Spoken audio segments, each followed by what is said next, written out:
More now on the crash of Germanwings Flight 9525 and a key question. Should doctors have had to report the co-pilot Andreas Lubitz's mental health state to the airline? Let me bring in doctor and columnist Dr. Sridhar Portarazu in Washington. He just wrote a column about exactly this, and also criminal defense attorney Bryan Claypool, who spent part of his career defending French Airbus. Thank you, gentlemen, for being here. Doctor, in this column that you just wrote, you write in part, quote, the relationship between mental illness and mass murder, whether by guns or terrorism or by airplane, is indisputable. And the time to take measures to prevent deaths caused by that relationship is long past due. So this brings up the key question. Right now, it is up to the pilots to self-report any mental illness, bout with depression, any medications they may be taking to treat it to the airline. Is self-reporting enough, doctor? It's not enough, Poppy. And this raises a whole new issue between physicians, other professionals, and the patient, in a whole new domain of health privacy that's going to raise a lot of questions and concerns. Of course, as a doctor, we can only tell the patient what they're supposed to do or not to do. And then, as you said, it's going to be up to the patient in terms of making the determination whether they tell their employer.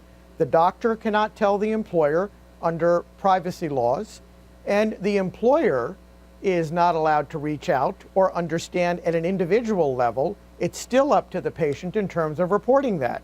But let me ask you this, doctor, and I don't want to interrupt, but I do want it to be clear for our viewers. I was reading through the HIPAA laws, right? Yeah. And deep into them, it says that covered entities, that would be doctors, may disclose protected health information that they believe is necessary to prevent or lessen a serious and imminent threat to a person or to the public.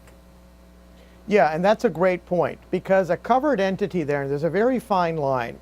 An employer is technically a covered entity, but typically what employers do when they want to reach out directly to an employee, an employer can never know that an individual has a given illness, and they're not allowed to use that information under HIPAA to reach out to them directly. But what they can do, and they do, is to hire third parties, usually through the insurance companies, who are contracted to reach directly out to the individual. They know who the individual is, and they can engage in a conversation and a program to ensure that that patient is getting what they're supposed to and a direct follow-up. And that could be, a condition like diabetes, or it could be a mental health issue.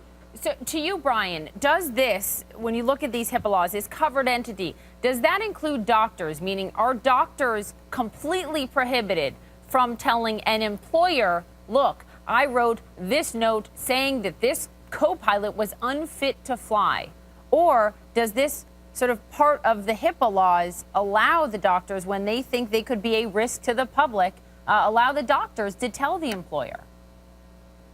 Poppy, the key in the law that you just read is the word may. You said the doctors may report it. We need a change in the HIPAA laws, and worldwide we need changes that say the doctors must report, the key word must, and make them a mandated reporter, that if they suspect, especially with a pilot, if they suspect a pilot has a medical condition that impairs his or her ability to fly a plane, or a mental health disorder that compromises his or her ability to fly a plane, then they must report that to the employer and, if need be, law enforcement. And if they don't, there are consequences, which means criminal prosecution for failing to report. The only way to stop this from happening again is if everybody has skin in the game, that medical health personnel have skin in the game, therapists have skin in the game, and that there are consequences. Public safety trumps privacy. Doctor, do you agree with that? Would you be on board with a change like that?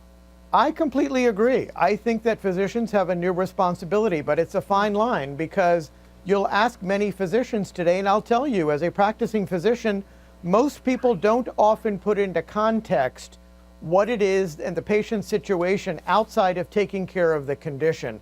And it doesn't matter whether you're a bus driver, an Uber taxi driver, or whether you're a pilot. Every single day, every one of us puts our lives in the hands of somebody who, we take it for granted, has the wherewithal in terms of maintaining the sanctity of that relationship and not putting our lives at risk. And we just take that for granted.